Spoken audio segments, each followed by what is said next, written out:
Gang war के आप करता धरता हैं तो रमजान में भत्ते की पर्चियां भी आपके नाम से मंसूब कर आती हैं। जब पुलिस हर जगह से खा रही पी रही है कमा रही है तो कम से कम हमारे जैसे लोगों का भी ख्याल होना चाहिए। अब पुलिस गोलियां नहीं मारती हैं, आपके कारिंदे गोलियां मारते हैं। सियासी शख्सियत कह के पुकारूं या गैंगस्टर? सियासी चेहरा और गैंगस्टर साथ साथ कैसे जिंदगी में चलता रहे? आपको पता है पीपल्स पार्टी हो चाहे मुत्तेदा हो, वो इस्तेमाल करके वो जो हाल करते हैं नौजवानों का, तो उसमें आप देख ले। लाखो साहब, आप कराची से फरार कब हुए? तो भत्ता वसूली से कितने पैसे जमा कर लेते हैं? यही 2-3 लाख रुपए मिल जाते हैं महीना, और क्या है। कराची में आपका नेटवर्क है, भत्ताखोरी सिस्टम है आपका, 2 लाख में गुजारा हो जाता है आपका। और कोई भत्ता ना दे तो उसकी दुकान पर हमला कर लेते हैं। आपके लड़कों के पास असलहा और दस्ती बम अब भी मौजूद है। कि लियारी में सबसे पहले जो अटैक मुत्तेदारों ने किया, कि वो अली और गुलाम होते थे एमक्यूएम के आगरा ताज के गार्डन का इलाका, इतना पोश इलाका, वहाँ हदीबा नाम की लेडीज जो जुआ चला रही है, किसको नहीं पता है। इंसान कहीं न कहीं से सीखता है ना। तो हमारी ये तरबियत हुई है जनाब मुत्तेदा से, अल्ताफ हुसैन भाई से, कि ये चेहरा ही बचा हुआ है जिसकी वजह से मैं जिंदा हूँ। अगर मेरा चेहरा हो गया तो मैं तो 15 दिन 20 दिन में मार के फेंक देगी एजेंसी।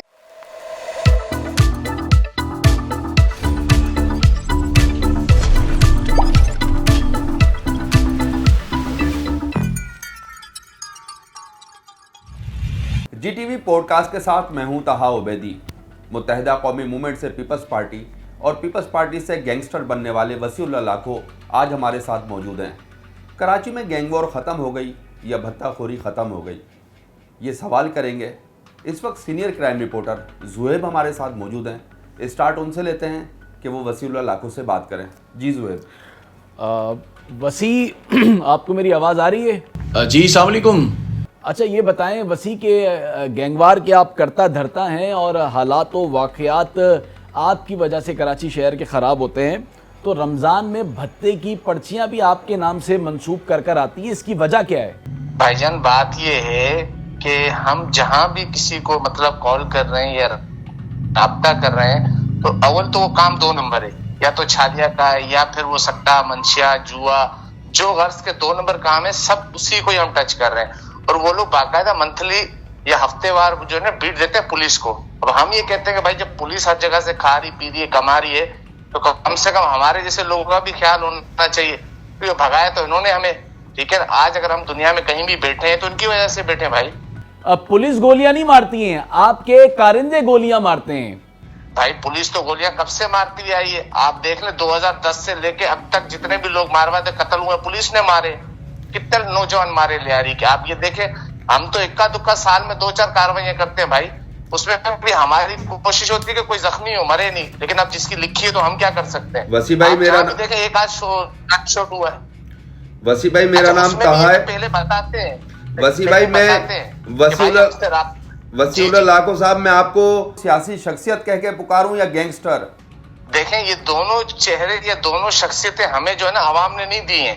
ये दोनों चेहरे, ये दोनों शख्सियतें हमें, आपको पता है, सियासी पार्टियों ने दी हैं। मुत्तेदा हो गई, पीपल्स पार्टी हो गई, ये हो गई। अच्छा, बैकग्राउंड क्या है? बैकग्राउंड क्या है? शुरू कहां से हुआ, कहानी कहां तक खत्म हुई? सियासी चेहरा और गैंगस्टर साथ साथ कैसे जिंदगी में चलता रहे? भाईजान, ये शुरू हुई है आपका लियारी से, जब ये हमारा सेक्टर था आगरा ताज, एमक्यूएम अल्ताफ हुसैन जब थी, लंदन थी, सही जिसको लंदन कहते हैं आप, तो उसमें हमारा सिस्टम बैठा था एमक्यूएम अल्ताफ हुसैन के साथ। तो पार्टी में आपको पता है हम लियारी वाले वैसे ही जॉबलेस थे, नौकरियां थी नहीं। तो नौकरी के चक्कर में जो है ना हम थोड़ा सा एमक्यूएम की तरफ चले गए कि चले भाई यहाँ से कुछ मिल जाएगा, नौकरी मिल जाएगी, ठीक है ना। मैंने जो है मैट्रिक भी साइंस में किया, इंटर भी साइंस में किया, और ग्रेजुएशन मैंने जो है ना इकोनॉमिक्स में किया है, मास्टर भी इकोनॉमिक्स में किया है, ठीक है ना। तो इतनी क्वालिफिकेशन होने के बाद भी मुझे नौकरी नहीं दी एमक्यूएम ने 10 साल में। तो फिर मैं उसी नौकरी के चक्कर में पीपल्स पार्टी में आ गया, नबील कबूल ने, और इन्होंने कहा कि भाई आ जाओ यहाँ, हम आपको नौकरी देंगे। आप वहां तो इतने 10 साल ख्वार हो गए हो, कुछ नहीं मिलेगा। जब यहाँ आ गए तो पीछे वो मुत्तेदा, और उन्हें आपको पता है जब पार्टी छोड़ो तो फिर इंसान क्या वो करते हो आपको पता है। फिर जहां उनका कुत्ता भी मरता था तो एफआईआर मेरे पे काटते थे कि भाई वसी लाखों ने मारा है ये बंदा। कहीं भी कुछ भी होता था तो उनके मुत्तेदा वालों का पूरे शहर में कहीं भी कुछ हो तो एफआईआर में मेरा नाम होता था, चाहे फिर वो बल्दिया हो, चाहे वो बंसरोड हो, चाहे वो लाइट हाउस हो, चाहे उलिमाबाद हो, गर्ज ये काम करना था कि ये बंदा आप किसी तरह भी सियासी ना रहे। तो ये चीज है। उसके बाद सबको पता है कि लियारी में सबसे पहले जो अटैक मुत्तेदारों ने किया, बल्दिया और ये खारदर मीठादर वाले सब मिलके, वो अली और गुलाम होते थे एमक्यूएम के अगरा ताज के, हमारे यहाँ लियारी के, उन्होंने हम पहला अटैक किया, जिसकी एफआईआर बगदादी थाने कलरी थाने में कटी हुई है। फिर हमने अपने दिफा में लाइसेंस वाला असला लेके बैठ गए हम अपने इलाकों में। अभी अपने इलाके तो बचाने थे ना भाई। तो ये चीज है। और यही चीज जब मुत्तेदा में थे तो हम उनसे लड़ रहे थे, गैंगवार वालों से, जिनको ये गैंगवार कहते थे, खान भाई वाले। तो उन्होंने कहा कि भाई कब तक ये लड़ते रहोगे, एक ही इलाका बैठ के बात करते, अमन कर दो। तो हमने फिर उस पे खान भाई की बात पे जो है ना, हमने कोशिश की। आप उजैर बलोच की बात कर रहे हैं? खान भाई उजैर बलोच की बात कर रहे हैं? नहीं, रहमान भाई की, सरदार रहमान बलोच। रहमान बलोच ने पीपल्स पार्टी और मुत्तहिदा कौमी मूवमेंट के दरमियान जो सियासी कशीदगी थी वो खत्म कराई है। जी हाँ, जी हाँ, जी हाँ, उन्होंने कराई और उन्होंने अमन भी किया और हमें बोला कि भाई वन साइड। उन्होंने ये, हम खान भाई ने, रहमान भाई ने हमें नहीं कहा कि पीपल्स पार्टी में आओ। फिर जब नबील कपूर के साथ 2008 में जो इलेक्शन हुए, साथ में होने थे, वो मोहतरमा शहीद हो गई तो 2008 में हुए वो। तो फिर नबील कपूर ने जो है ना इलेक्शन के फौरन बाद ही मेरे से राब्ता किया, कहा यार कि आप यहाँ आ जाओ, मैं आपकी जो है ना पीपल्स पार्टी में शामिल कराता हूँ, मैं प्रेस कॉन्फ्रेंस करता हूँ, आप पार्टी इधर आ जाओ, वो आपको वैसे भी मरवा देंगे, वो कुछ नहीं होगा आपका। तो हमने भी कहा चलो लियारी में अमन भी हो जाएगा, और नबील भाई ने ऑफर भी दिए, तो फिर हम इस तरफ आ गए। लेकिन उसके बाद आपको पता है पीपल्स पार्टी हो चाहे मुत्तेदा हो, वो इस्तेमाल करके वो जो हाल करते नौजवानों का, तो उसमें आप देख ले। पीपल्स पार्टी लियारी से खत्म हो गई है क्या? अब आप देख ले, ये दूसरा इलेक्शन है। पहले उनका वो बिलावल हार गया, सही ना, बिलावल भुट्टो जो खड़ा हुआ था वो हार गया, उनके एमपी हार गए। इस दफा फिर वो नबील कपूर ने धांधली से सीट जीत ली, आपको तो सब पता है। वसी भाई, आप फिर भी उनके एमपी हार गए। वसी, आपकी कुछ तस्वीर हमारे पास मौजूद हैं जिसमें आप नबील कबूल के बराबर में मौजूद हैं। एक सियासी कारकुन जुर्म की दुनिया में पहुंच गया, ये माजरा क्या है? भाई अपने दिफा में, अपने दिफा में। अब वो आपको पता है ना, पॉलिटिक्स पार्टी जब एक छोड़ते आदमी तो दूसरी में आता, तो फिर वो जो पहले वाली पार्टी है, मुत्तेदा ने इतने केस डाल दिए और इतने हमले किए हम पे, तो हमने अपने दिफा में असला उठाया। तो फिर आपको पता है ये ऑपरेशन हो गया, जो सियासी ऑपरेशन था, वन साइड पे लियारी पे हुआ। मुत्तेदा वालों को तो आंच भी नहीं आई, सारे 4-5 हजार नौजवान लियारी के शहीद हुए। लियारी में चौधरी असलम ने जो ऑपरेशन किया, आप उसकी बात कर रहे हैं? जी हाँ, जी जी, चौधरी असलम ने भी किया। उसके बाद 2010 से लेके 2000 तकरीबन 17-18 तक जो ऑपरेशन चलता रहा, उसमें भी कई लोग मारे गए, जिसमें पुलिस भी थी, रेंजर्स भी थी, इन्होंने भी बड़ा कुलीदी किरदार अदा किया। गर्ज ये कि सारा ऑपरेशन लियारी पे ही था, पूरी कराची में कुछ भी नहीं था। और आज भी आप देख लें कि जोर लियारी पे ही। लाखो साहब, आप कराची से फरार कब हुए? मैं कराची से तकरीबन 2013। और आजकल किस पड़ोसी मुल्क में आपकी रिहाइश है? नहीं, रिहाइश तो यही है, अपने ही मुल्क में। अब वो लोग ये बोलते हैं कि पड़ोसी मुल्क है, फला है, डुमका। देखिए, मैं बेसिकली खुद सिंधी हूँ और पूरा सिंध मेरे पास है, मैं कहीं भी रह सकता हूँ। और मेरे जितने लोग जो करीबी हैं, उन सबको पता है मैं कहाँ हूँ। वसीउल्लाह लाखो, आप भत्ताखोरी के सिस्टम में कब आए? मैं आया हूँ तकरीबन 2017 से। तो भत्ता वसूली से कितने पैसे जमा कर लेते हैं? भाई यही 2-3 लाख रुपए मिल जाते हैं महीना, और क्या है, तो कोई ज्यादा वो नहीं है मामला। 2-3 लाख में गुजारा हो जाता है? जो बात है हो जाता है, अल्लाह का शुक्र है भाईजान। तो लाखो साहब, ये आपका जो कराची में नेटवर्क है, सिस्टम है, लड़के हैं, कहीं दस्ती बम हमला करते हैं, किसी दुकान पर फायरिंग करते हैं, ये 2 लाख रुपए में आप सबको संभाल लेते हो? नहीं, बात ये है कि देखे, जो मुझे मिलते हैं मैं वो बता रहा हूँ ना, 3 लाख, वो तो सबको बांट के फिर मुझे मिलते हैं ना 3 लाख रुपए, जो मेरे हाथ में आते हैं महीना में, वो कह रहा हूँ। नहीं, वैसे माहाना कितने पैसे जमा कर लेते हैं भत्ताखोरी से? भाई माना जो है तकरीबन 10, 12, 13 लाख रुपए मिल जाते हैं, जो सबको बांट दिया, मुझे 3 लाख रुपए मिलते हैं। और कोई भत्ता ना दे तो उसकी दुकान पर हमला कर लेते हैं? भाई अभी तक तो, आज तक किसी पे हमला, दस्ती बम तो नहीं किया है। हाँ, ये आपको बता दूं कि दिखाया है जरूर लोगों को, किया कहीं भी नहीं। खारादर में एक दुकान पर आपने हमला किया और एक बिरयानी सेंटर को भत्ते की पर्ची दी है आपने, उसकी दुकान पर हमला भी किया है मेरे ख्याल में। तो मैंने भाईजान, मैंने ये कहा है कि जो 2 नंबर काम कर रहे हैं पुलिस वाले, या 2 नंबर काम कर रहे हैं जो स्मगलिंग वगैरह कर रहे हैं, मैंने उनके हवाले से कहा है कि भाई अगर पुलिस जहाँ से पैसा ले रही और हमें नहीं लेने देगी, तो जो 2 नंबर लोग काम करें, हम वहाँ फायरिंग करेंगे, भत्ता लेंगे, तो उसमें लोग जख्मी भी होंगे, मरेंगे भी। वसी, ये बताएं कि पुलिस किन किन जराइम से पैसे जमा कर रही है जो आप पुलिस पर इतने बड़े इल्जाम लगा रहे हैं? सर मैं ये बताऊं कि कराची में जहां भी आपको पता है मंशियात बिक रही है, वहां की मोकल बीटे हैं, ठीक है ना, वहां के पैसे बंधे हुए, चाहे पाक कॉलोनी हो, चाहे क्यामाड़ी हो, चाहे आपका गोलीमार हो, चाहे मलिर हो, ठीक है ना, सही है ना, चाहे वो आपको ये क्या कहते हैं कि ये बंगोरिया गोट हो, हुसैनाबाद वाला, जहां जहां मंशा दिखती है वहां की बीटे पुलिस ले रही है, और जहां जहां जुआ सट्टा चलता है वो पुलिस ले रही है। अब आपको पता गार्डन का इलाका, इतना पोश इलाका, वहाँ अदीबा नाम की लेडीज जो जुआ चला रही है, किसको नहीं पता है? सबको पता है। रोज का 4-5 करोड़ का जुआ चल रहा है वहाँ। वसी अदीबा के घर में तो पुलिस ने छापा मारा था, उसको गिरफ्तार भी किया था। सबने रेट मारे, सबने अपने रेट बढ़ाए, किया कुछ भी नहीं, सिर्फ अपने रेट बढ़ाए उन्होंने। अभी जुआ चल रहा है वहाँ। कौन कौन से जुआरी वसीउल्लाह लाखो उसके घर पे बैठकर जुआ खेलते हैं? क्या क्या नाम है उनके? जितने भी ना, ये अपना क्या कहते हैं कि ये शहर के जो हमारे लोग हैं मंशियात फरोश, ज्यादातर तो वही जाके जुआ खेलते हैं। नाम बताए ना, नाम बताए, कौन कौन है, क्या क्या है, कौन कौन है जुआ खेलने वाले? जुआ खेलने वालों के नाम बताए ना, ये तो आप इल्जामात लगा रहे हैं किसी खातून पर। भाईजान सबसे सरे फहरिस्त मैं आपको बता दूं कि ये जो मंशियात फरोश है, ये रियासत हो गया, ठीक है ना, इसका भाई आबिद चमनी हो गया, इसके अलावा 2-4 और मंशियात फरोश और जो बिजनेसमैन है, ठीक है ना, और बड़े बड़े बुकी हैं, ठीक है ना, GM गुलाम हो गया, ठीक है ना, वो बाफेला हो गया, सही है ना, जमाई राजा हो गया, ये सारे जाके वहां जुआ खेलते। वसी मुझे ये बताएं, भत्ते के नेटवर्क को किस तरह ऑपरेट करते हैं और आपके ग्रुप में कितने लड़के काम कर रहे हैं अभी? भाई ये सारी तरबियत मुझे मिली जो है ना, जो इंसान कहीं ना कहीं को सीखता है ना, तो हमारी ये तरबियत हुई है जनाब मुत्तहदा से, अल्ताफ हुसैन भाई से, कि किस तरह रेकिंग करनी है, कि किस तरह मामला देखना है, किस तरह लोगों को वाच करना है, किस तरह खतो खिताबत करके पर्ची देनी है। ये सब मुत्तहदा में थे तो हम ये करते थे। अब वहां की तरबियत फिर हम यहाँ यूज कर रहे हैं। उस टाइम भी सारे काम होते थे शहर में, आपको तो पता है। तो 10 साल जब मैं मुत्तहदा में रहा हूँ तो कुछ तो सीखा होगा ना मैंने। तो ये सारी चीजें वहां से, और मैं हमेशा काम करता हूँ लिंक तोड़कर, लिंक जोड़कर नहीं। एजेंसी जितने लोग पकड़ती वो एक ही आदमी पकड़ती, दूसरा नहीं पकड़ सकती। मैं लिंक तोड़ के काम करता हूँ। ये लड़के काम कैसे करते हैं और रेकी किस तरह करते हैं, मुखबरी किस तरह करते हैं?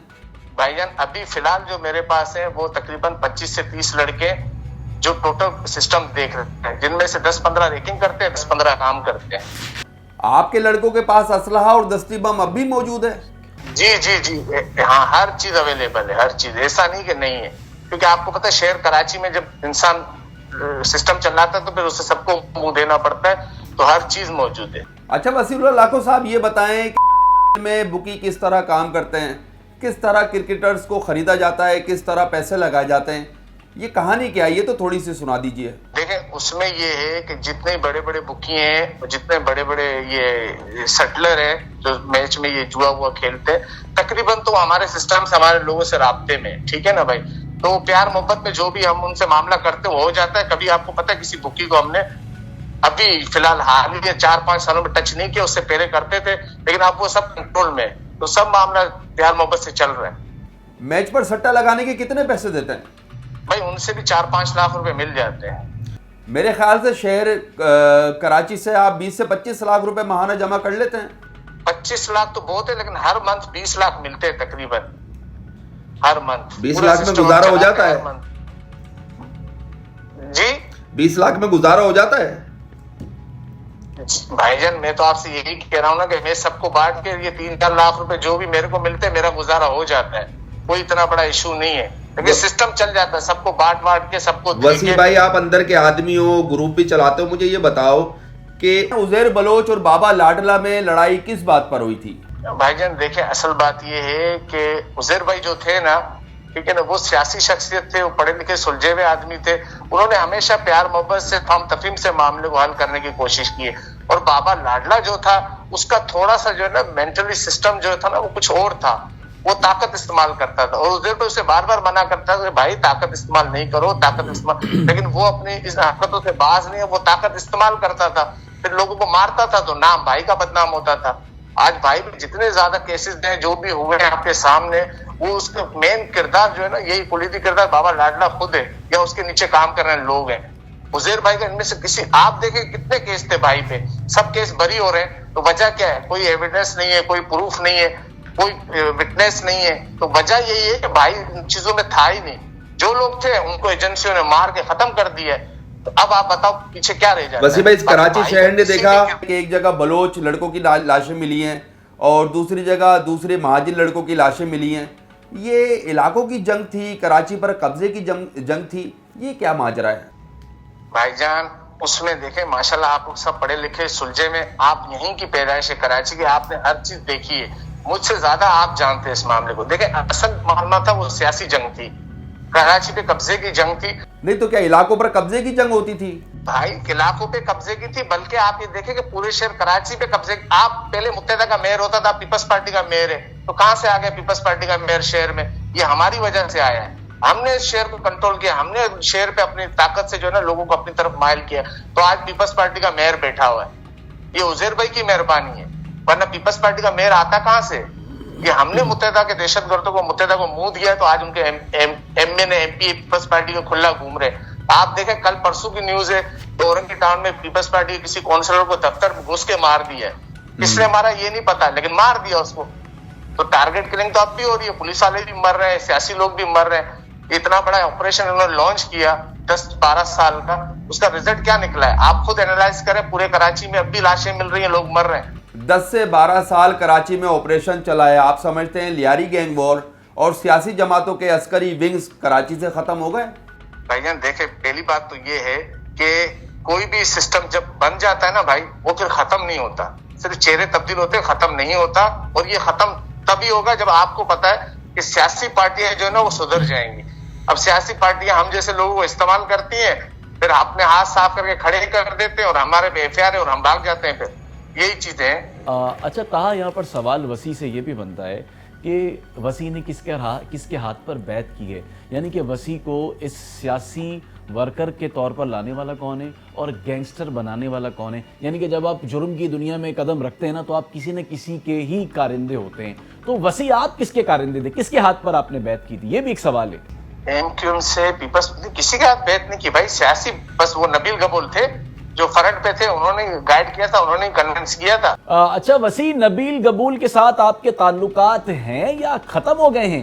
नहीं, नबील गबूल जो है वो तो आपको पता है ना कि वो तो खुद लोगों को जो है ना वो शलवार की जेब में रखता है टिश्यू पेपर बना के। तो आप खुद माशाल्लाह समझदार हो, वो खाली यूज करके फेंकता है लोगों को, उसका काम यही है। तो उन्होंने हमारे साथ भी यही किया और बिहारी के तमाम नौजवानों के साथ नबील साहब यही करते हैं कि आओ भाई तुम्हारे ये वो। जब अब इलेक्शन जीत लिए नबील गबूल ने, चाहे धांधली से भी। अब नबील गबूल है कहाँ लियारी में, आप मुझे बताएं, वो कितने लोगों को नौकरी दी अभी ये 1.5-2 साल में इन्होंने? वसी ये बताएं कि उन्होंने इलेक्शन जीता था या फिर उन्हें भी जितवाया गया था, और दूसरा ये बताएं कि जो लियारी में जो गैंगस्टर हैं उन्होंने किस पार्टी को सपोर्ट किया था, यानी कि उन्हें वोट दिया था या उनका जो उनके वोटर को कन्विंस किया था? कौन सी जमात को इस बार जो है वो गैंगस्टर ने सपोर्ट किया था? देखें हमने सिर्फ और सिर्फ जो है ना लियारी में अवाम को सपोर्ट किया, हमने किसी पार्टी को सपोर्ट नहीं किया। हमने अवाम को आगाही दी कि भाई जो आपके लिए कुछ करता है आप उसे वोट दो।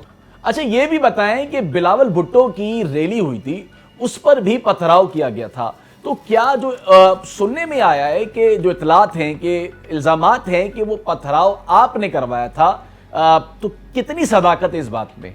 ये देखें पीपल्स पार्टी वाले और नबील गबूल वाले इल्जाम लगाते हम पे, जबकि हमारा उससे कोई ताल्लुक नहीं था उस मामले से, ठीक है ना। वो अवामी रिएक्शन था, ठीक है ना, क्योंकि आपको पता है कि उन दिनों में भी इलेक्शन थे लेकिन लियारी में ना पानी था, ना बिजली थी, ना गैस था, लोग बहुत परेशान थे। तो फिर वो अवामी रिएक्शन था बिलावल भुट्टो पे। बात ये कि वोट मांगने आ जाते हो, बाकी कुछ भी नहीं है। वसी आप पर 90 अफराद का कत्ल है, क्या कभी मच्छर भी मारा है आपने? भाई बात ये है कि ना मच्छर मारा है, ना मक्खी मारी है, ना बंदा मारा है। अब ये सारे इल्जाम है। आप मुझे कोई एक मेरा फोटो दिखा दे असले के साथ, कोई एक फोटो। अच्छा ताहा, याद होगा आपको कि अब्बास टाउन में एक शराब खाना था, वहां पर अंधाधुंध फायरिंग से 3 अफराद मारे गए थे। अच्छा मालूम ये हुआ था कि उसमें भी वसी का ग्रुप मौजूद है, याद है आपको वो बात? अच्छा वहां पर हुआ ये था कि इन्होंने उनसे भत्ता मांगा था कि भाई यहाँ पर जुर्म चल रहा है, आप हमें भत्ता दे। अब सवाल ये है कि मरने वाले, फायरिंग हुई थी मेरे ख्याल में उस दुकान पर। बिल्कुल बिल्कुल। अच्छा मरने वाले तो ताहा उसमें मासूम शहरी थे ना, तो वसी याद है आपको वाकया कि आपने आपके कारिंदे भी गिरफ्तार हुए थे, वो वाकया याद है आपको? जी, उसमें यह था कि वहां का जो एसएचओ था उससे पहले बात हुई थी, उससे कहा था कि भाई ये शराब का स्टोर जो चल रहा है इसका जो है ना सिस्टम बनाओ आप मेरा ना। तो एसएचओ ने मुझे कहा कि यार मैं इस मामले में कुछ नहीं कर सकता, आपको नंबर देता हूं, आप डायरेक्ट बात करो। तो मैंने फिर उस शराब के स्टोर से बात की थी, तो उसने कहा कि यार भाई ऐसे रोज फोन हमें धमकियां आती हैं, सही है ना, आपको जो करना है कर लो। मैंने कहा ठीक है भाई। फिर मैंने 1-2 महीने बाद थोड़ा वेट किया, फिर मैंने कार्रवाई करवाई लड़कों से और फिर उसका मामला बन गया। तो उसे एक साथ वो जो देना था वो दिए और मामला क्लियर। मासूम शहरियों को मारने का अमल वसीउल्लाह लाखो, क्या ये सही है? भाई बात ये है कि हम ये कह रहे हैं कि जिन लोगों ने हमें भगाया है, सही है ना, हमें दरपदर किया है, तो हमारे भी तो पेट है ना भाई, हम कहाँ से खाएंगे? हमें तो कोई गवर्नमेंट फंड नहीं देती। हाँ, गवर्नमेंट या जितने भी थाने कराची के वो हमारा मान चालू कर दें कि हाँ भाई वसी भाई को हम 10 लाख रुपए महीना देंगे, वसी भाई कहीं गोली नहीं तो वसी भाई मेहनत मजदूरी का दिल नहीं करता, भत्ते का ही दिल करता है, मेहनत मजदूरी करने का दिल नहीं करता, भत्ताखोरी करने का दिल करता है। सर मेहनत मजदूरी करने का दिल करता था, ऐसा नहीं है, हमने मेहनत मजदूरी की है, ये नहीं कि नहीं की, लेकिन जब हम खुद से इतना मतलब मामला झेल रहे, इतने ऑपरेशन झेल रहे, इतना भाग रहे, इतने लियारी के नौजवान मार रहे, कत्ल हो गए, तो अब हम बोरियां उठाते हुए अच्छा लगेंगे? ये तो सोचना चाहिए था ना इदारों को, पीपल्स पार्टी को, सबको, कि भाई हम खुद से नौजवानों को क्यों इस राह पर, इस डगर पे जो है चलाते के एंड उसका ये हो। आज देखिए मैं जहां भी हूँ, जिधर भी हूँ, किसी के कंट्रोल में नहीं हूँ, सीधी और साफ बात है, सही है ना। तो हर कोई जो है ना वो मेरे से राब्ता भी करता है, क्योंकि उनको पता है कि इसके पास ताकत भी है, दिमाग भी है, लड़के भी हैं, तो सब कोई राब्ते करते हैं। इतना बड़ा गैंगस्टर क्या कभी पकड़ा गया है? क्या कभी गिरफ्तार हुआ है? या कभी पुलिस की गिरफ्तारी से बचने के लिए फरार हुआ है? नहीं नहीं भाई, मैंने आज तक कभी जो है ना लाकअप भी नहीं देखा और ना कभी किसी ने, पुलिस वाले ने चमाट भी नहीं मारी आज तक। वसीउल्लाह लाखो, आपके सर की कीमत 30 लाख रुपए हुकूमत की जानिब से रखी गई है, पता है आपको ये बात? जी जी सही कह रहे हैं आप भाई, मैं मना नहीं कर रहा हूँ, लेकिन कहने का मकसद है कि कीमत रखने वालों को सोचना चाहिए ना भाई कि हम कीमत रख रहे इस बंदे की, इस पे जितने भी केस हैं वो बोगस हैं, वो झूठे। वसी, आपने कहा कि पुलिस जहां से पैसे लेती है हम भी वहां से पैसे लेंगे, तो ये बताएं कि पुलिस कहां से पैसे लेती है और आप भी कहां से पैसे लेंगे? बात ये है कि देखें, हम पार्ट इसलिए बन रहे हैं कि पुलिस खा रही है तो हम भी लेंगे। देखिए, जब मंशियात फरोश हमें नहीं देगा तो हम मारेंगे तो फिर वो पुलिस कितने पैसे लेती है? पुलिस मंशियात वालों से कितने पैसे ले रही है? और ये भी बताएं कि पुलिस मंशियात के जो ठिकाने हैं, जो उस वक्त कराची मंशियात में डूबा हुआ है, पुलिस कहां से पैसे ले रही है उन मंशियात फरोशों से? भाई मैं समझता हूं कि पर थाना जो है, जिस इलाके में मंशियात चल रही है, पर थाना जो है कम से कम मंथली जो है ना 10 से 15 लाख रुपए ले रहा है पर थाना। आप कौन से थानेदारों को धमकियां लगा रहे हैं कि अगर मुझे भत्ता नहीं दिया तो मैं तुम्हारे इलाके में आलू फेंकूंगा, ग्रेनेड फेंकूंगा? ये किस बात की धमकियां लगा रहे हैं? सर एसएचओ से तो किसी को भी मैंने नहीं कहा है, सही है ना, लेकिन ये है कि अपना क्या कहते हैं कि ये सिक्योरिटी वाले जो लोग हैं जो भत्ते पे काम कर रहे हैं, उनके 1-2 ऑफिसर हैं, उनको मैंने वॉइस मैसेज वगैरह, वो भी वॉइस नहीं किया था, कॉल की थी उनको, फिर उन्होंने खुद से रिकॉर्ड करके ये चलवाई है। तो उनको कहा था कि भाई जहां से पुलिस पैसा ले रही है हम वहां से लेंगे, आप बीच में नहीं आए, सीटीडीटी वालों को कहा था। नहीं तो आप इल्जाम लगा रहे हैं कि सीटीडी वाले शहर से पैसे लेते हैं क्या? एसआईयू वाले, जी हाँ, वो भी लेते हैं भाई, कौन नहीं लेता, कौन पैसा नहीं लेता। एसआईयू, सीटीडीटी, एवीसीसी, जितनी एजेंसियां हैं शहर में जो काम कर रही है पुलिस की, वो सब पैसा ले रही है हर जगह से, जहां मंशियात बिकता है, जहां चलता है, वो काम कर रहे हैं। वसी, सिंध हुकूमत ने इंटरपोल से राब्ता किया है आपकी गिरफ्तारी के लिए, खुद गिरफ्तार हो जाएंगे या सरेंडर करेंगे? भाई बात ये है कि मैं ये कहता हूँ सिंध हुकूमत से या गवर्नमेंट से कि पहले वो मेरा एनआईसी और पासपोर्ट तो शो करे। देखिए, बगैर पासपोर्ट एनआईसी के तो कोई फ्लाइंग नहीं कर सकता ना। इंटरपोल या कोई भी दुनिया की एजेंसी, उन्हें इनको तो एविडेंस देना होगा कि भाई ये बंदा हमारा बाहर मुल्क गया हुआ, इसका ये पासपोर्ट नंबर है, ये एनआईसी है। तो इनके पास ना मेरा पासपोर्ट है ना मेरा एनआईसी है, पहली बात तो ये, लेकिन और मैंने फ्लाइंग की नहीं है, मैं पाकिस्तान में हूँ, सिंध में हूँ, सबको पता है। फिर आज मैं आपको बताता हूँ, घोटकी, कश्मीर, कंदकोट, ये मेरे इलाके हैं, आप किसी से भी पूछ लो, और मुझसे लोग मिलने भी आए हैं वहां। और अगर मैं कहूं कि एक पक्के का लाखों कच्चे के डाकुओं से मिल गया, तो क्या इसमें सच्चाई है? कच्चे के डाकुओं से नहीं मिला हूँ मैं, डाकुओं से मेरा कोई वास्ता नहीं, मेरा वहाँ मतलब खानदान है, मेरी कौम है, मैं अपनी कौम और खानदान में बैठा हुआ हूँ। और जिस तरह मैंने कराची में पढ़ा हूँ, मैंने जो ग्रेजुएशन वगैरह जो मैंने किए, तो वहाँ कुछ ऐसे दोस्त यार हैं, उनको मतलब ये क्या कहते हैं कि ये इंग्लिश वगैरह, लैंग्वेज वगैरह थोड़ा बहुत उसको पढ़ाता हूँ उन लोगों को बैठ के मैं। जितने सिंधी वहाँ हैं हमारे जो दोस्त यार हैं, उन सबको अच्छा वसी, ये बताएं कि रमज़ान में आपने ताजरों को भत्ते की पर्चियाँ बेची। इतना रमज़ानुल मुबारक का इतना मुबारक महीना है, तो कोई खुदा का खौफ आपके दिल में है? कहीं कोई शर्म, कोई हया, कोई निदामत, कहीं कोई आंखों में कहीं पर भी कोई आंखें मतलब आपकी नम है कि ये मेरा ये अमल ये गलत है?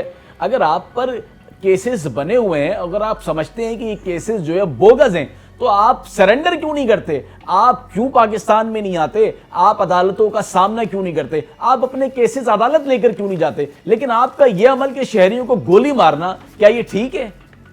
जी जी बिल्कुल है, खौफे खुदा है भाई। अल्लाह अल्लाह के रसूल को मानते हैं, कुरान को मानते हैं, मुसलमान है, खौफे खुदा है, ऐसा नहीं है। लेकिन आप ये देखें ना कि सबसे पहले तो हम वहां पैगाम भेजते हैं कि भाई आप ये 2 नंबर काम कर रहे हो, ये छालिया है, ये मंशियात है, तो आप हमें भी तो अगर पुलिस को दे रहे हो। जब वो नहीं देते तो फिर हम अपनी ताकत शो करते हैं, और उसमें इंटर डायरेक्ट जो है ना पार्टी बनती है पुलिस खुद, कि हम देखते हैं आप कैसे लेते हो, हम देखते हैं आप कैसे मारते हो, हम देखते हैं आप क्या करते हो, खुद कॉल करते हैं। फिर जब हम ताकत शो करते हैं, जब हो जाता है तो फिर सर पीटते हैं कि वसी लाखों ने ये कर दिया, वसी लाखों ने वो कर दिया, बंदे मार दिए। वसी, इस अमल पर कोई शर्म निदामत है कि ये गलत है? सर मैं ये कह रहा हूँ, जो सरकारी लोग हैं, जो तनख्वाहें ले रहे हैं, जो ड्यूटी दे रहे हैं, जो मुल्क में बैठे हुए, उनको निदामत नहीं, उनको शर्म नहीं, तो मुझे से वो गोलियां नहीं मार रहे। सरकारी दारों पर इल्जाम ना लगाएं, गोली आप मारते हैं, ताजिरों को गोलियां आप मार रहे हैं, मासूम शहरियों को आप गोलियां मार रहे हैं, और इल्जाम सरकारी दारों पर लगा रहे हैं। कुछ शर्म है आपको इस बात पर? सर वो ताजिर नहीं है, 2 नंबर काम कर रहे हैं सर, वो छालियां बेच रहे हैं। आप कौन होते हैं कि किसी 2 नंबर आदमी को भी गोली मारने वाले कौन होते हैं? लाखों साहब, कराची के जो बिरयानी सेंटर्स को भत्ते की पर्चियां भेजी हैं? बिरयानी सेंटर बड़े नहीं, मैंने नहीं भेजी है वहाँ तो मैंने किसी को नहीं कॉल। लाखों साहब, इलेक्ट्रॉनिक्स का जो बहुत बड़ा काम करते हैं कराची शहर में, क्या आपने उनको भत्ते की पर्चियां भेजी हैं? नहीं, बिल्कुल आप नहीं। ये समझते हैं कराची में चलने वाले जुर्म से अपनी हिस्सेदारी मांग रहे हैं? बिल्कुल, जो गलत काम चल रहा है, जराइम चल रहा है, 2 नंबर काम चल रहा है, मैं पुलिस जहां से ले रही है 2 नंबर काम में पैसे में, हम चाहते हैं कि वहां से हमें भी मिले। वसीउल्लाह लाखों में इतने बड़े आदमी से बात कर रहा हूँ, मास्क लगा के मेरे सामने बैठा है, इतना खौफजदा है। सर बात ये है कि ये चेहरा ही बचा हुआ है जिसकी वजह से मैं जिंदा हूँ। अगर मेरा चेहरा हो गया तो मैं तो 15 दिन 20 दिन में मार के फेंक देगी एजेंसी। आपको पता है ना, जब 30 लाख इनाम रखा है तो वो 50 लाख 1 करोड़ भी कर देंगे, तो फिर 1 करोड़ के लिए तो कोई भी मेरा काम लगवा देगा। नहीं तो क्या कराची से लियारी गैंग वॉर खत्म हो गई? सर मैं एक बात बताऊं कि लियारी में गैंग वॉर जो थी, सही है ना, वो एक मंशियात का जो मामला था उस पर थी। मंशियात के ग्रुप थे, वो आपस में लड़ते थे, आपको सब पता है, ठीक है ना, एजेंसी को भी पता है। अब मंशियात अगर बिकना बंद हो जाए तो लियारी समझ पूरी कराची में जहां जहां गैंग है या गैंग वॉर है खत्म हो जाएगा। पुलिस या रेंजर्स या मंशियात खत्म क्यों नहीं कर रहे कराची में, मुझे आप ये बताएं। भाई कराची में तो नहीं उगती ना कोई चीज, आती तो अफगानिस्तान से ना, पेशावर से ना। एक चीज अफगानिस्तान पेशावर से कराची पहुंचती कैसे, वो बिकती कैसे, वो चलती कैसे, तो ये चीजें। अब उसमें वसी लाखों का तो कसूर नहीं है भाई, मैं तो लाके नहीं बेचता हूँ ना बिकवाता हूँ, मैं तो खुद कह रहा हूँ कि जो मंशियात बेच रहा भाई मेरा दुश्मन है वो। वसी, आप एमक्यूएम के लिए किस सीट पर खड़े हुए थे? यानी कि एमपीए खड़े हुए थे या एमएनए खड़े हुए थे? आप उम्मीदवार के तौर पे एमएनए के लिए खड़े हुए थे ये, चलिए यही बताएंगे। सर एमएनए के लिए नबील कपूर के अगेंस्ट। एमक्यूएम में खड़े हुए थे या पीपल्स पार्टी में? एमक्यूएम अल्ताफ से। एमक्यूएम के लिए एमएनए बात हुई थी भाईजान, 2-3 बात मेरी। क्या बात हुई थी आपकी? यही बात हुई थी कि भाई इलेक्शन के हवाले से, जो इलेक्शन के मामला थे, जो वहाँ अपना फारूक सत्तार और उस टाइम जो थे वो फारूक आजम भाई मॉनिटरिंग कर रहे थे पूरी केमोसी को, उस हवाले से वो रिपोर्ट मांग रहे थे अल्ताफ भाई मेरे से। अच्छा वसी, ये बताएं कि आपकी अल्ताफ हुसैन से उस वक्त क्या बात हुई थी? क्या मशावरत के लिए आपने उन्हें फोन किया था? आपकी आपस में क्या बात हुई थी? वो क्या लाए अमल था? चार्जिंग है इसकी, केबल है चार्जिंग। मेरे पास इतलात तो ये हैं कि वसीउल्लाह लाखों किसी पड़ोसी मुल्क में छुपा हुआ है, लेकिन अभी उससे रब्ता हमारा मुनक़ता हो गया है, शायद कोई सिग्नल का इशूज़ है। ज़ुहैब जेजा कराची में जुर्म की दुनिया को भी देखते हैं, गैंगस्टर को भी देखते हैं, बत्ताखोरी के मामला, अगवा बराए तावान या स्ट्रीट क्राइम के मामला हों, ये भी तमाम तर मामला वो बड़ी गहरी नज़र से देखते हैं। ज़ुहैब वसीउल्लाह लाखों की जो बातें हमने सुनी हैं, इसको तो कोई निदामत नहीं है। ये तो कहता है जुर्म चलेगा तो मैं हिस्सा मांगूंगा। आप मतलब मैं बड़ा हैरान हूँ, मतलब सारी बातचीत जो उससे हमारी हुई है, और वो कितने मतलब निडर तरीके से अपना बयानिया जिसको कहते हैं ना कि पुलिस जहाँ से भत्ता ले रही है या ये जो 2 नंबर लोग हैं, यानी कि इसका मतलब ये है कि जो काला धुंध जिसको हम कहते हैं या वाइट कॉलर क्राइम जिसको हम कहते हैं, जहाँ जहाँ इसको इन्फॉर्मेशन जो उसके कारिंदे देते रहेंगे कि मिसाल के तौर पे जिस तरह ये बता रहा है कि मैं छालिया वाले से पैसे ले रहा हूँ, मैं किसी ऐसे आदमी से पैसे नहीं ले रहा कि जो 1 नंबर काम करता है। लेकिन अब 1 नंबर और 2 नंबर का जो मवाजना है तहा, ये मुझे समझ नहीं आ रहा कि भाई आप कौन होते हैं ये डिसाइड करने वाले कि ये 1 नंबर है, ये 2 नंबर है। इसके लिए इदारे मौजूद हैं, पुलिस मौजूद है। और फिर मंशियात का जहाँ मैंने उससे सवाल किया तो कह रहा 10 से 15 लाख रुपए जो है वो हफ्ता आता है। तो अच्छा, मंशियात का तो आपको भी पता है। ये पूरे कराची की बात करें, मेरा ख्याल है पूरा कराची तो शायद नहीं है, लेकिन मखसूस मकामात और थाने ज़रूर हैं जहाँ पे मंशियात का कारोबार। तो कह रहा है मुझे 2 लाख रुपए मिलते हैं, खुलेआम चल रहा है। नहीं, वो कह रहा है मुझे महीने में तकरीबन मैं 50 लाख रुपए तक भत्ता ले लेता हूँ, लेकिन मुझे एंड में आखिर में जब मैं सबको बांट देता हूँ तो मुझे 2 लाख रुपए बचते हैं, जबकि मेरा नहीं ख्याल ऐसा है। और ये 50 लाख रुपए की भी रकम नहीं है, तहा ये रकम मेरा ख्याल है करोड़ों रुपए में पहुंच जाती है, क्योंकि बहुत सारे ऐसे लोग हैं जो पुलिस तक जाते ही नहीं है, डर खौफ की वजह से। इनको खामोशी से या तो इजी पैसा करा देते हैं या फिर इनके जो कारिंदे आते हैं वो कैश रकम लेके चले जाते हैं।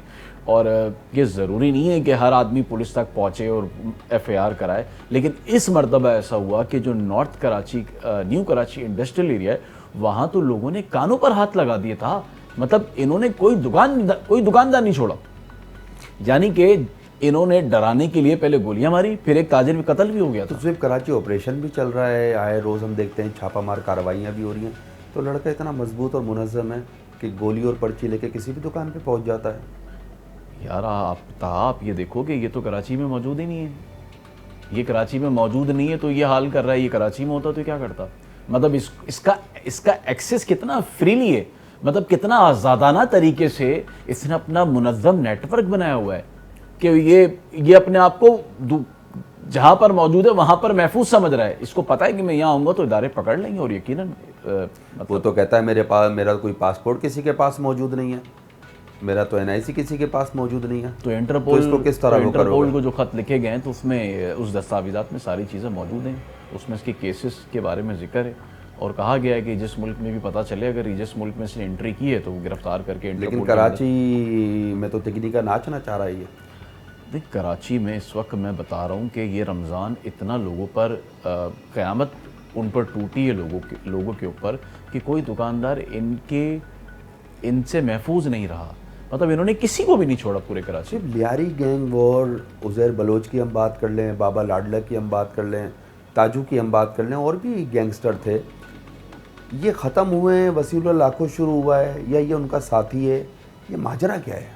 देखिए, वसी करता था खारादार और मीठादार, ये इलाका इसका अपना था ना, ये इलाका इसका अपना था, तो ये इन इलाकों में ही भत्ता वगैरह लेता था और अपना काम चलाता था। अच्छा, जहाँ तक मेरी इन्फॉर्मेशन है, क्योंकि इस पे इल्ज़ामात हैं, 90 केसेस इसके ऊपर बने हुए हैं, ये तो खुद जब अदालत में आएगा और इसकी जो मतलब प्रोसिक्यूशन चलेगी तो पता चलेगा क्या है क्या नहीं। वो तो उज़ैर बलोच का भी हाँ, वो फिर बाद में पता चलेगा। लेकिन उसने उन इलाकों में भत्ते वगैरह ज़रूर लिए। जो वाक़या मैंने आपको अब्बास टाउन वाला बताया उसमें ये बराह रास्त मुलव्विस था, यानी कि ये उसमें था, मौजूद था, लेकिन उस वक्त भी ये हाथ में नहीं आया। मैंने किया था, मुझे पैसे नहीं मिलेंगे, मैं मारूंगा। तो यही मैं आपको बता रहा हूँ ना कि वो कह रहा है कि मैं उनसे पैसे लूँगा जो 2 नंबर काम करते हैं, ठीक है। और ये इसके पास इस वक्त कराची में लड़का मौजूद है, ठीक है। इसके जो लेकिन मेन हैंडलर है वो यहाँ पर नहीं है, वो बाहर इसके साथ ही मौजूद हैं। लेकिन ज़ुएब, उसका जो होमवर्क है वो तो बहुत ऊपर है। उसका होमवर्क वो बता रहा है कि मंशियात फरोशों की फहरिस्त भी मेरे पास मौजूद है, कराची में 2 नंबरी करने वाले गुटखा मावा छालियाँ बेचने वालों की फहरिस्त भी इसके पास मौजूद है, जुआ सट्टा खेलने वालों की फहरिस्त भी इसके पास मौजूद है, कराची के बड़े बुकियों का भी ये नाम लेता है कि वो मेरे पास मौजूद है। तो इसका तो पूरा होमवर्क है। और ये इनको फ़ोन करता है, कहता है बुकी तो मुझे पैसे दे रहे हैं, जुए सट्टे वाले मुझे पैसे दे रहे हैं। इसका मतलब वो शहर से पैसा जमा कर रहा है। तो ये इंग्लैंड से कराची थोड़ी है पहली मरतबा, ये तो यहीं रहा है ना। अब आप अंदाज़ा लगाएं कि एमक्यूएम का वर्कर था, ये तो एमक्यूएम का वर्कर था, तो जिस ज़माने में ये एमक्यूएम का वर्कर था तो आप अच्छी तरीके से ये बात जानते हैं। और उसके बाद ये पीपल्स पार्टी में चला गया और फिर ये लियारी सारस का इलाका था, आगरा ताज का एरिया मेरे ख्याल में आगरा उसका ताज था, खारादर, मीठादर, फिर नयाबाद का कुछ हिस्सा इसके पास था, तो फिर पीपल्स पार्टी में चला गया। फिर वो तस्वीर देखें आपकी, आप इसकी जिन लोगों के साथ मौजूद है तस्वीर, तो वो प्रेस कॉन्फ्रेंस कर रहे हैं उनके साथ खुलेआम। तो देखें, मतलब कहने का वो ये बता रहा है कि मैं पहले एक मासूम आदमी था, वो जो बता रहा है पहले मैं मासूम आदमी था, फिर मैं एक सियासी वर्कर बना, फिर हमें इस्तेमाल किया गया, फिर हमें इस्तेमाल करने के बाद टिशू की तरह फेंक दिया गया। तो इस्तेमाल तो भाई सियासत में तो ये होता ही है, तो आप साइड लाइन हो जाते, आप साइड पर बैठ जाते। तो मतलब आपने सियासत से आपको नाउमीदी हुई तो आपने जो है वो कलाशनकॉफ कल्चर शुरू कर दिया, यानी कि आपने भत्ता कल्चर शुरू कर दिया। अब देखिए ना, कराची में इस वक्त कोई ग्रुप नहीं है जो भत्ते की पर्चियाँ दे रहा है या फ़ोन कॉल कर रहा है, सिवाय वसीउल्लाह लाखों ग्रुप के। तो जो इनका दिल खुल गया ना, इनके हाथ खुल गए, इनको पता है कहाँ दस्ती बम मारना है, कहाँ फायरिंग करनी है, कहाँ तो आपने सुना नहीं कि जब मैंने सवाल किया कि कभी पकड़े गए, तो उसने कहा मैंने तो कभी थाना नहीं देखा, मैंने कभी लॉकअप नहीं देखा, मुझे कभी किसी ने उंगली टच नहीं की। तो जब वो पुलिस के हाथ चढ़ा ही नहीं, इदारों के हाथ चढ़ा ही नहीं, तो उसको कैसे पता चलेगा? चढ़ जाता तो उसको पता होता कि इदारे क्या होते हैं और पुलिस क्या होती है। ज़ुएब, लियारी में जो ग्रुप्स थे वो ग्रुप्स सर उठाने लगे हैं या ग्रुप्स ख़त्म हो गए या ठंडे पड़ गए? देखिए, लियारी में भी कोई ख़ास ग्रुप मौजूद नहीं है जिसको हम ये कह सकें। हाँ, लियारी में जो ग्रुप्स मौजूद हैं, एक बात उसकी सही है कि वो जो ये कह रहा है कि लियारी में जो लड़ाई है वो मंशियात की है, ये बात तो तय है। मतलब मंशियात फरोख्त हो रही है वहाँ हाँ, पर, लियारी में लड़ाई रेल मंशियात की, और मंशियात के पीछे हैं पैसे, और पैसे पर है सबकी जान। कितने पैसे हैं ज़ुएब? इस वक्त जो बिलाल पप्पू का जो चल रहा है अड्डा, तकरीबन 80 से 1 करोड़ रुपए हैं एक दिन के। एक दिन का माल बिकता है, ठीक है ना। ये जहानाबाद की तरफ बिकता है, ठीक है, और ये काफ़ी मुनज़्ज़म है वहाँ पे, इसको कोई नहीं तोड़ सका। तो ये बगदादी, कलाकोट, दूसरा एरियाज हैं, ये यहाँ से लेके मीठादर, जहानाबाद से लेके तहा आप डाक्स तक चले जाएं। डाक्स में तो एक अलग ग्रुप काम कर रहा है, वो जो नफीसुर रहमान जो SHO साहब थे हमारे, उनके इलाके में भी रेंजर्स ने रेट मार के 160 kg मेरा ख्याल माल पकड़ लिया था। फिर उन्हें हटाया ही नहीं उसके बाद, तो खैर अभी उनको हटाया, फिर ऊपर वेस्ट सोलंगी को लगा दिया दोबारा। तो पता ही रहा था कि जहानाबाद से आप शुरू हो जाएं और डाक्स और माड़ीपुर तक चले जाएं, ये सारे जो लोग हैं ना, वो यहाँ पर आते हैं ख़रीदने के लिए। मतलब इतना बुरा हाल होता है, आपको ऐसा लगेगा कोई इज्तिमा हो रहा था, लोग ऐसे टहलते टहलते जा रहे हैं कि जैसे पता नहीं कोई मतलब लंगर लगा हुआ है, क्या है, लूटने के लिए जा रहे हैं, जबकि वो ख़रीदने के लिए जा रहे हैं। और अब तो उन्होंने बहुत सख्ती कर दी है, आपका मोबाइल फ़ोन जमा हो जाएगा। और एक काम और कर दिया, आप शहर में कोई भी गाड़ी का शीशा चोरी करके ले जाएं, आप बैटरी चोरी करके ले जाएं, कुछ भी ले जाएं, सुकून नहीं है शहरियों को। आपके पास पैसे नहीं है ना, तो आप उनको ये दे दें, वो आपको उसके बदले में मंशियात दे देंगे। वसीउल्लाह लाखों का इंटरव्यू भी आपने सुना। ये कराची का एक अहम गैंगस्टर है जिसको कानून नाफिज करने वाले इदारे ढूंढ रहे हैं। ज़ुएब की भी आपने बातचीत सुनी, मेरी भी आपने बातचीत सुनी, फैसला आपने करना है। हमें इजाज़त दीजिए, खुदा हाफिज़।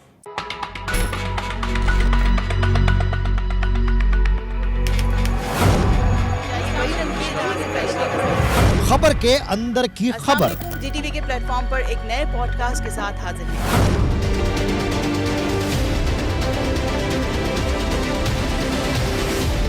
कब, कैसे, कहां, क्या हुआ, वो केस है जिसका फैसला दुनिया में हो गया। एक वॉइस नोट मुस्तफा का सामने आया था जिसमें वो राफे को बुला रहा था। तो आपकी कंडीशन ये होगी और उसकी परवरिश और तरबियत ये होगी, तो फिर उसका अंजाम यही होगा जो हम सब देखें। जो सब छुपा रहे हैं हम बताएंगे। असलहा, क्या ये वही टंकी है जहाँ से पहले भी एक असलहा निकला था? गैंगस्टर्स के साथ इसका गठजोड़ है, इनका जो माल होता है या ये पकड़े जाते हैं तो ये बीच में आके अपना किरदार अदा करती हैं। अकेले बेटे को छोड़ा हुआ था शहर में दंदनाने के लिए, तो उसने फिर किया ना कांड। बेनज़ीर भुट्टो आने वाली है यूनिवर्सिटी में इलेक्शन के वक्त, नहीं छोड़े क्या बेनज़ीर भुट्टो।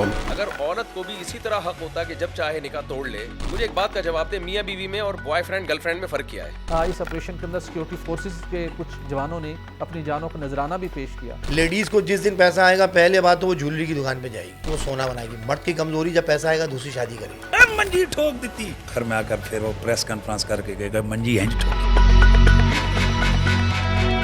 डिजिटल मीडिया की तारीख के सबसे मुनफरिद और दिलचस्प पॉडकास्ट सिर्फ GTV के डिजिटल प्लेटफॉर्म्स पर।